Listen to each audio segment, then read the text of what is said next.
La biblioteca de Merlín llega gracias a Bit. Para ir al trabajo, al gimnasio, de compras o a tu centro de vacunación, siempre habrá un Bit para ti. Descarga Bit y muévete sin preocupaciones, porque Bit es Bit. ¿A dónde vamos?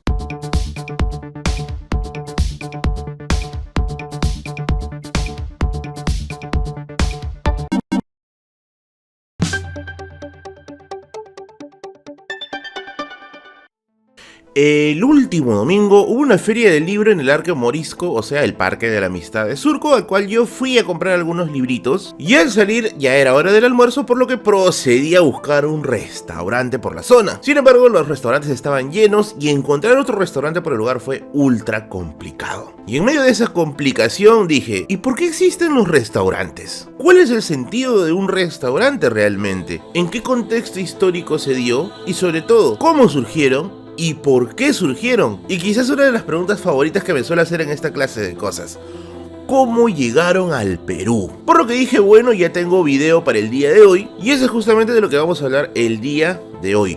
Una historia de los restaurantes, cómo surgen, cómo aparecen, qué tiene que ver Francia en esto, qué tuvo que ver la independencia del Perú para que aparezcan los primeros, y sobre todo, cómo pasó de ser un elemento exclusivo de las clases altas francesas a una de las cosas más comunes y corrientes que podemos encontrar hasta en los barrios más humildes. Porque sí, vas a encontrar restaurantes donde te sirven 4 papitas y 5 carnecitas por una cantidad desorbitantes, hasta la tía Chernobyl que te sirve bien taipán, claro, con pronóstico reservado, pero finalmente algo bien chévere. Y ya saben que este video no sería posible sin los apoyos de mis amigos y mecenas Acuedi. ¿Quieres publicar tu libro? ¿No sabes cómo hacerlo? Wattpad ya es una opción, las alternativas digitales son complicadas, pero aún así tú quieres sacar tu libro de una vez, pues confía en los amigos de Acuedi, quienes tienen absolutamente toda la experiencia necesaria para que puedas sacar tu libro y hacer ese sueño realidad, el sueño del libro propio. Contáctate a los números que aparecen en su publicidad y no te olvides de mencionarle que vienes de parte de la biblioteca de Merlín. Por otro lado, gracias a mis queridos mecenas de GFS Transportes y Logística. ¿Quieres importar productos del extranjero? ¿No tienes ni idea de cómo hacerlo? ¿Las aduanas te suenan pesadas? ¿El proceso de papeleo es un desastre? Pues esos días se acabaron. Mis amigos de GFS Transportes y Logística se van a encargar de hacer todo el proceso de importación por ti para que tu negocio esté bien surtidito. Y no te olvides que se vienen 2 grandes campañas, la campaña de Navidad y la campaña escolar del próximo año, así que confía tu negocio en los profesionales de la importación y la exportación, que son mis amigos de GFS Transportes y Logística, quienes ahora también están en Huancayo. Acuedi y GFS Transportes y Logística, patrocinadores de este espacio de la Biblioteca de Berlín, y quienes ponen las croquetas importadas a Bigotes una semana más. Ahora sí, vamos con el video acerca de la historia de los restaurantes.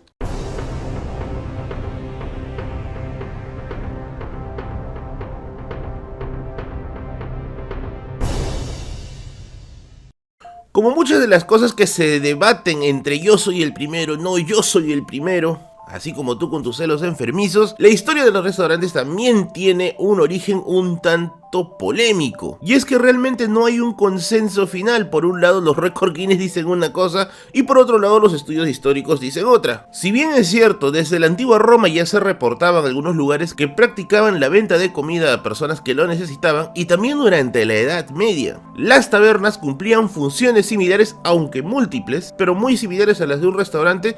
Sus orígenes van a ser muy posteriores. Hasta incluso el Perú se puede contar que ya en el siglo XVII contaba con algo similar a un restaurante, como por ejemplo la existencia de pulperías, chicherías y picanterías, que eran lugares donde finalmente también se terminaba vendiendo comida. Sin embargo, aquí viene una precisión muy importante. Según el diario La Vanguardia, aquí se precisa algo: que un restaurante debe contar con los siguientes elementos para ser considerado como tal: individualidad, o sea, no ser una navaja multiusos para diversos objetivos; diversidad de platos, o sea, debe haber una carta para poder elegir; y por último, una estética dedicada, como la mantelería y las vajillas.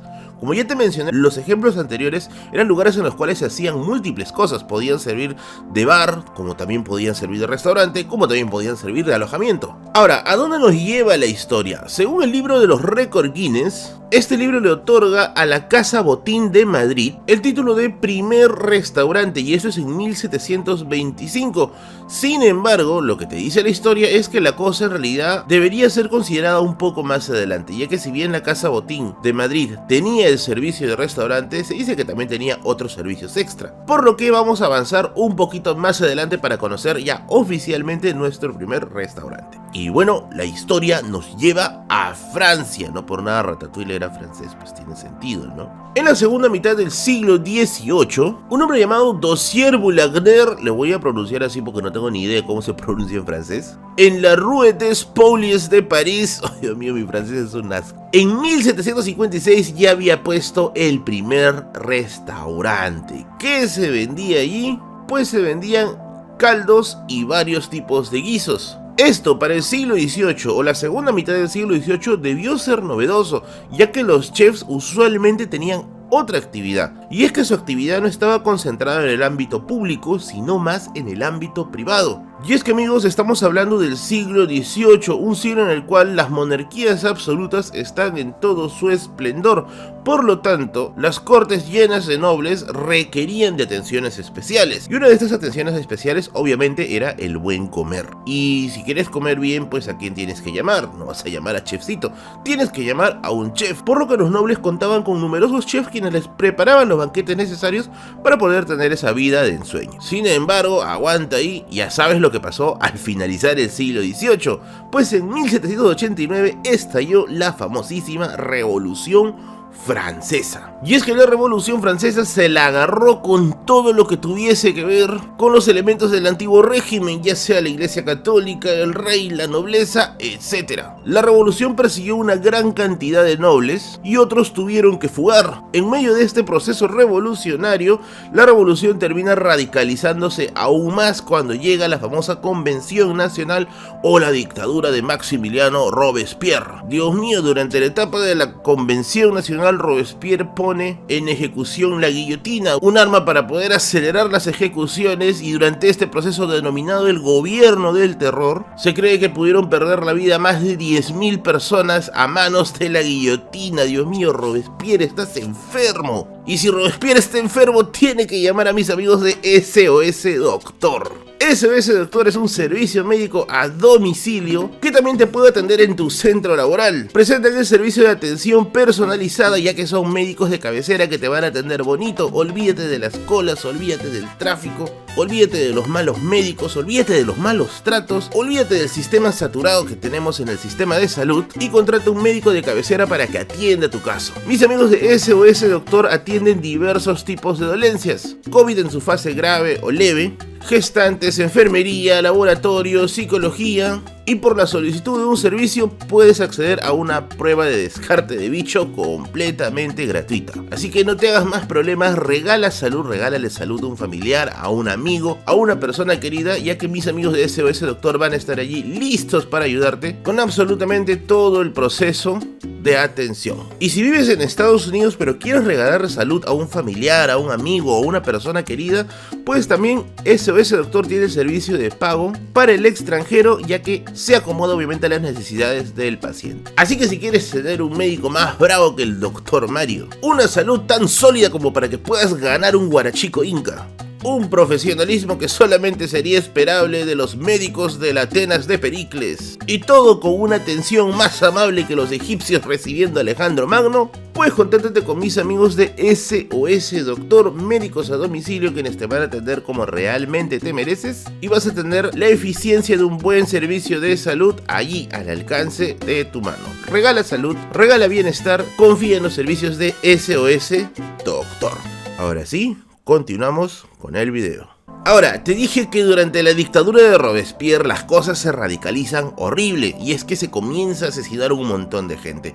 Y adivina quiénes se asesinan acá, pues también a los nobles. Muchos nobles lamentablemente van a caer durante este proceso y otros van a fugar. Y tú dirás, ¿pero qué diablos tienen que ver los nobles, Robespierre, con todo esto? Pues si te acordarás, los chefs trabajaban para los nobles. Y es que con la fuga y asesinato de los nobles durante la Revolución Francesa, muchos de ellos quedaron desempleados. Y bueno, en esa época no está pues Sofía de Computrabajo para que te mande al correo trabajos que no tienen nada que ver contigo, por lo que los chefs tuvieron que comenzar a pisar tierra y comenzar a buscar alternativas para poder ganarse la vida. Y resulta que durante la revolución habían desaparecido, o al menos habían disminuido mucho su presencia, algo que era muy conocido hasta antes de ello, que eran los cafés. Así que había un vacío que llenar, así como el vacío de tu corazón que tienes que llenar por la partida de ella. ¿Y cómo se va a llenar este vacío? Pues los chefs van a comenzar a poner restaurantes. Según el libro La Revolución Francesa de Alistair Horn, este hermoso ejemplar llegó gracias a la librería Desdémona, las puedes buscar así en Instagram o en Facebook. Según este maravilloso libro se cuenta lo siguiente, que en Francia, la Francia ya post-revolución de la era napoleónica, uno de los restaurantes más importantes era el Grand Beaufort, que estaba cerca a París Royal. Y este era el restaurante favorito al que iba Napoleón acompañado de su eterno amor, Josefina. ¿Por qué iban allí? Porque según Alistair Horn, se decía que en Versalles no había exactamente un comedor, por lo que los espacios de almuerzo tenían que ser variados y bueno, Napoleón había escogido este restaurante como un punto favorito de su paladar. Para 1798 en Francia, especialmente en París, se registraban más de 2000 restaurantes. Estaba funcionando muy bien este emprendimiento, los chefs tuvieron mentalidad de tiburón cuando sus nobles fallecieron o se fugaron. Y obviamente, como lo europeo siempre termina pegando de una u otra manera, esta tendencia también llega a Perú. Pero para entender el caso peruano tenemos que revisar ya otro libro, ya que no vamos a agarrarlo desde exactamente la influencia francesa, sino desde la influencia virreinal. Y para ello nos vamos a basar en el libro La cocina en el virreinato del Perú, de la investigadora Rosario Olivas Weston, una investigadora que se ha especializado justamente en todo lo que es historia de la cocina en el Perú. Según Olivas Weston, en 1631 en el Perú existían muchos, pero muchos establecimientos de venta de comida. Se cuenta que en una Lima todavía pequeña, una Lima todavía de dimensiones muy reducidas y una población muy escasa, se contaban un aproximado de 250 pulperías y tabernas. ¿Qué es una pulpería? Era un espacio de venta de comida y venta en general de varios productos, y la taberna te sirve para chupar, pues no, ¿para qué te va a servir? Y es que en palabras del cronista Bernabé Cobo se decía que literalmente en Lima tú doblabas una esquina y encontrabas una pulpería, o sea, encontrabas un restaurante entre comillas. La tradición culinaria de Perú viene de mucho más atrás, así que si es que te preguntas desde cuándo cocinamos rico, creo que se puede decir desde tiempos muy antiquísimos. Sin embargo, estos primeros, entre comillas, restaurantes tenían sus reglas, y estas reglas venían por parte de mandato directo de las autoridades. Por ejemplo, se decía que no podían atender más allá de las 9 de la noche. Se prohibía la práctica de apuestas y también todos los establecimientos debían contar con un mostrador mirando hacia la calle para poder exhibir los productos. O sea, nada de qué precio, inbox, esa cosa no existe acá. Y entre otras cosas que podrían ser hasta sentido común, ¿no? Como prohibir adulterar el vino o prohibir estirar la leche usando agua, algo que hoy en día creo que todo el mundo hace. Por otro lado, si tú creías que invitar a la chica que te gusta a un restaurante para tener tu cita es algo muy contemporáneo, pues según Olivas Weston, al parecer esto no es así, ya que según los testimonios que recoge la investigadora Olivas Weston, se menciona que si a una persona le interesaba a otra persona, por ejemplo a un chico le interesa a otra chica, esta persona tenía que invitar a la persona a la cual se quiere cortejar a una picantería. Y en la picantería, ¿qué cosa podías encontrar? Pues podías encontrar pescado, charqui, papa y uno de los platos favoritos por muchos de esta época, el ceviche. Así es, desde aquí ya tenemos información del ceviche. Sin embargo, el sistema virreinal va a encontrar su fin en 1821 con la declaración de la independencia de San Martín. Si bien es cierto, muchas cosas permanecieron igual, como por ejemplo el orden social, en otros asuntos las cosas van a cambiar radicalmente, sobre todo en el aspecto de modernización. Y es que para 1821 ya en Europa la Revolución Francesa había pasado y se estaba viviendo quizás ya los últimos años de Napoleón Bonaparte, por lo que la expansión de la cocina también tenía que influir a esta parte del mundo. Y es así, amigos, que lo francés comienza a pegar en el Perú. Y para esto nos vamos a basar en el siguiente libro. En el tomo 16 de la Enciclopedia Temática del Perú, que se aborda el tema de la cocina republicana, se menciona un detalle que te va a interesar. ¿Por qué un francés comienza a pegar en el Perú? Pues por una razón bien curiosa. La nueva élite, que era una élite criolla que gobernaba el país, sentía un rechazo hacia lo hispano, por lo que había que forjar una nueva identidad. Ya no te podías forjar necesariamente en un apego al español, pero tampoco lo podías hacer mirando lo andino, ya que se menciona aquí de que lo andino es tratado de espaldas, así que había que buscar otro referente, y el referente para ese momento era Francia. Y es así que en 1848 aparece lo que se podría definir como uno de los primeros restaurantes ya modernos en el Perú, que es el del francés Aurelio Layet, cuyo establecimiento estaba ubicado en la Plaza Teatro. Y esto va a ser solo el inicio, ya que más adelante, a medida que va pasando la historia republicana, más elementos sociales van a comenzar a aportar su conocimiento en cuanto a cocina. Por ejemplo, más adelante, al final de lo que vamos a conocer como la primera anarquía militar después de la independencia, Ramón Castilla, que pacifica la zona por medio de esta Pax Andina, hace una de las acciones más conocidas en la historia del Perú, que es la libertad de esclavos. La libertad de los esclavos va a permitir a estas personas comenzar a introducir sus elementos culinarios en el Perú. Y aquí es donde viene un pequeño debate que lo voy a dejar a tu juicio. Mucho se suele mencionar de que cosas como por ejemplo los anticuchos, la pancita y otros alimentos que se hacen en base a las vísceras del animal fueron traídos por los esclavos o fueron generados por los esclavos, ya que ellos consumían las sobras de los alimentos. Según la investigadora Olivas Weston, ella pone seriamente en duda esto, ya que en el libro que te mencioné anteriormente, ella menciona de que el consumo de vísceras ya se daba desde España. Así que eso sí, lo dejo a tu criterio. Lo que sí es cierto es que la presencia de los esclavos ahora liberados van a ampliar aún más la gama de sabores que tenía el Perú y obviamente surtir más los restaurantes que estaban apareciendo. Con la migración china la cosa se va a multiplicar aún más. No voy a especificar mucho de la migración china, ya que he hecho un video específicamente sobre la historia de los chifas, así que si quieres verlo, revisa la lista de videos que hay en mi canal de YouTube. Pero la migración china también va a aportar la comida, sino que sería de nosotros sí el rico chaufa, el riquísimo chaufa especial, mi plato favorito. Y es que se cuenta que en 1921 nació oficialmente el primer chifa del Perú según este tomo de la enciclopedia temática del Perú. Este se llamó Kung Tong y estuvo en 1921 y fue inaugurado por nada más ni nada menos que el mismísimo alcalde de Lima de ese año, quien es José Radagamio. Y bueno, adentrándonos ya mucho más en el siglo XX, fenómenos como el desborde popular o la migración del campo a la ciudad van a hacer que muchos migrantes vean en el restaurante una alternativa muy interesante para poder emprender, hacer negocio y, por qué no, salir de este hoyo terrible que es el escalar social y económicamente. Y así llegamos a nuestros tiempos modernos, en los que ya hoy en día los restaurantes no son hechos por chefs que antes fueron de la nobleza, sino por personas comunes y corrientes quienes quieren llevar su arte culinario a más personas que sean reconocidos por ello. Y creo que muchos de nosotros tenemos un buen restaurante o un recuerdo de un buen restaurante en zonas que no son específicamente A1. Y ahora te toca a ti. ¿Conoces algún restaurante que tenga una historia tremenda, gigantesca detrás de ello? ¿Te parece que la historia de los restaurantes en realidad debería ser mucho más atrás desde la época francesa? ¿Tienes un restaurante y sabías el origen de tu negocio? Pues házmelo saber en la caja de comentarios. Muy bien amigos, gracias por su presencia en el video del día de hoy y no te olvides de pasar por la página de mis amigos de GFS Transportes y Logística. ¿Quieres importar para tu negocio? ¿No sabes cómo? ¿Necesitas surtir tus productos? ¿Quieres traerlos del extranjero pero no tienes ni idea de cómo se hace? Pues esos días se acabaron. Ya no vas a sufrir con los tutoriales de YouTube, ya no vas a sufrir con los papeleos, ya no vas a sufrir con las aduanas.